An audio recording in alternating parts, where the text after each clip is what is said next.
Kung bago ka lang sa channel na to at isa kang true-blooded Aldab Nation na nagmamahal po kila Maine Mendoza at Alden Richards, tama po ang channel na pinuntahan mo, kaya consider na kitang bagong subscriber. February 9, magbabalik telebisyon si Alden, pero hindi para umarte, kundi para mag-perform sa All Out Sundays. Babalik tayo as like the way we used to before. Host and prods din as well. Nakaka-miss din. Lahat sila doon, good friends natin. And syempre, para get the chance to meet the new ones as well, the new artists ng All Out Sunday. So excited ako. See you mga kapuso.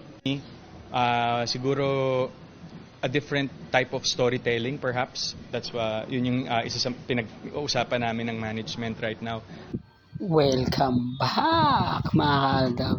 Ito na naman po ang inyong lingkod, si Mr. Destiny. At syempre update lang po tayo sa mga nagko-komento po sa akin, sa mga nagre-react po sa mga sinabi natin na ayan Mr. Destiny, sabi sa akin ng mga army, ng mga literal na galit sa Aldab.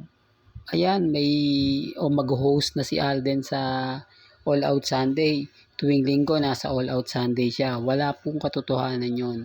Narinig nyo naman po galing po kay Alden. Gusto nyo lang ma-meet yung mga bagong artista na tinanggap na naman po ng GMA Network galing po sa ABS-CBN at sa TV5. O para dun lang siya i-promote ang All Out Sunday. Hindi po siya talagang naka-schedule doon. Kumbaga parang inimbitahan lang po siya. At sa February 9 pa po yun, napakatagal. Kung titignan nyo, pwede naman po. Di po ba? Sa susunod. Pero bakit kailangan sa Pebrero 9 pa? O, may mga bagay-bagay po na yan nga yung sinasabi natin. Bakit hindi pa itong Chinese New Year? Hindi po ba mas maganda nga po yun nasalubong sa mga baguhan sa GMA Kapuso?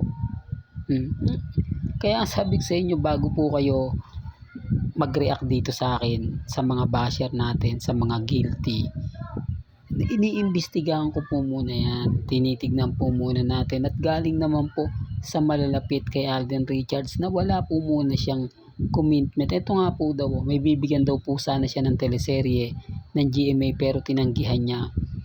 Ang sabi niya, sometimes kumbaga parang tignan natin sa tamang di po ba? Hindi siya katulad ng dati na oo agad-agad. Pagka sinabing may pelikula, game. Di po ba? Ang laki na ng pagkakaiba ni Alden. Kumbaga sa ngayon. Kaya nga sabi ko sa inyo, bago po kayo maniwala, tignan nyo po muna kasi focus po muna ngayon si Alden Richards sa pagiging producer.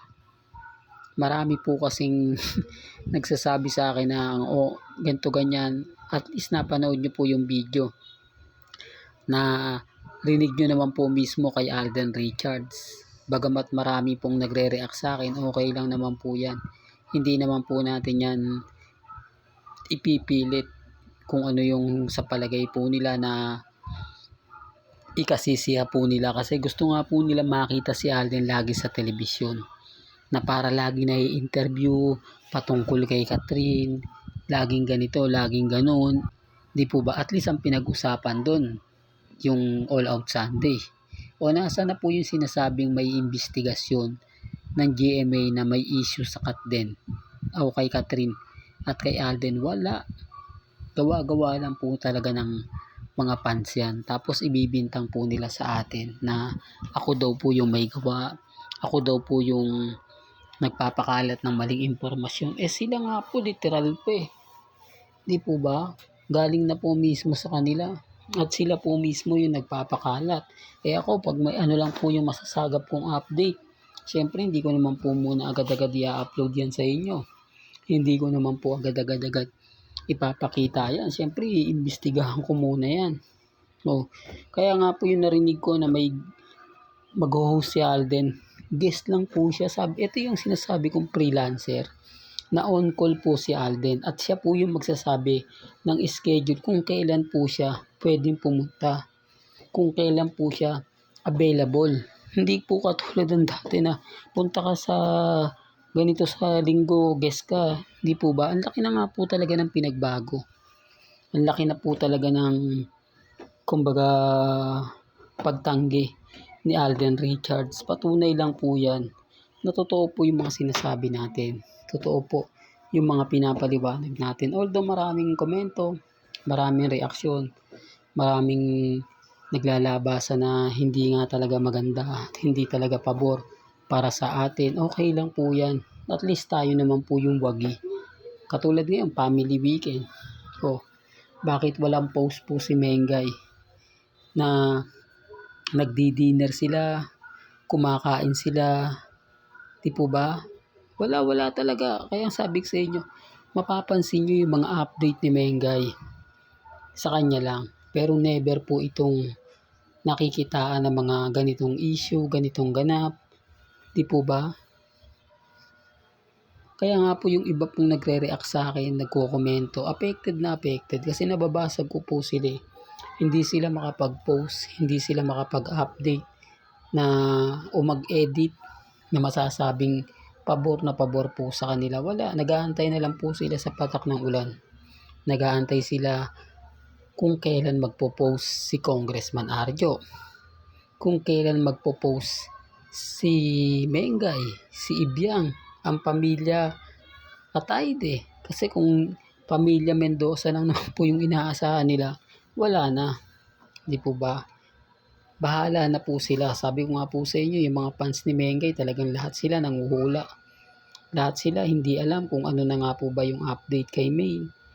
Makikita na lang nila sa linggo, sa Lunes, tapos makikita na lang na yung post ni Mengay. Nasa ibang bansa na naman to. Yung hindi po talaga sila updated. Yung tamad na magbigay sa kanila ng post si Mengay. Hindi po katulad ni Alden Richards. Hindi po katulad ng mga Aldab fans na tayo lang po lagi yung may connect. Tayo lang po lagi yung mga pinag-uusapan. Yung cut din tahimik po ngayon. Nakakalungkot pero yan po yung totoo na balibalik ta rin man po nila yung sitwasyon. Sabihin man po nila na sila yung bida. Pero kung susuriin naman po ninyo, wala naman pong mga issue na kumakalat. Kung sasabihin nila si Mengay kasama ni Congressman Arjo na nagsimba, wala naman po silang resibo. Kung sasabihin nila na ganito ganyan, asaan ang pruweba? Hindi po katulad natin. Nagbibigay tayo ng update, post, di po ba? Patunay lang po yan kung gaano nga po baka deserve ni Alden Richards ngayon. Kaya nga sabi ko sa inyo, magiging freelancer na po si Alden Richards. Di po ba sa pool natin, may pagkakataon na pwede na po siyang tumanggi. May pagkakataon na bagay sa itong teleserye nito, hindi niya gagawin. Depende. Di po ba? Sa hinihiling ng pagkakataon. Pero sabi nga po niya ngayon, focus po muna siya. Itong 2025, talagang wala pong makukuhang ganap para po sa GMA Network. Diba? Kaya tignan natin sa February 9, pagsapit po ng February 16, diyan malalaman natin kung babalik nga si Alden Richards. Pero kapag February 16, wala po siya. Alam na, di po ba? Matik na yan. Pero syempre wala namang pupunta sa channel natin sasabihin, tama ka Mr. Destiny.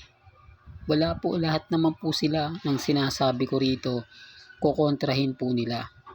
Babasagin nila ako. Pero sa bandang huli, tayo naman po pala yung tama. Tayo naman po pala yung panalo. Pero never po yan magre-react at tatanggapin yung pagkatalo nila. Real talk mga kaaldab. Kaya sabi sa inyo, hindi ko po binubura o dinidelete yung mga comment na sa palagay ko magagamit natin sa tamang panahon. Lalong-lalo na po ngayon na talagang nararamdaman po natin ang presensya ng Aldab Nation. Di po ba? Kaya relax lang po kayo. Di po ba? Maging kampante lang po kayo, maging matatag. Wag po kayong basta-basta magpapa-apekto. Di po ba? Real to kaya mga kaaldab. Well, hanggang dito na lang po ang ating latest updates. Kaya kung gusto nyo pa po ng pinaka-latest at sariwang update, abay tumutok lang po kayo dito po sa channel ni Mr. Destiny para updated po kayo sa mga latest at sa mga bagong video po na ilalabas po natin. maya-maya lang. Hanggang sa muli, salamat po sa panonood at pakikinig.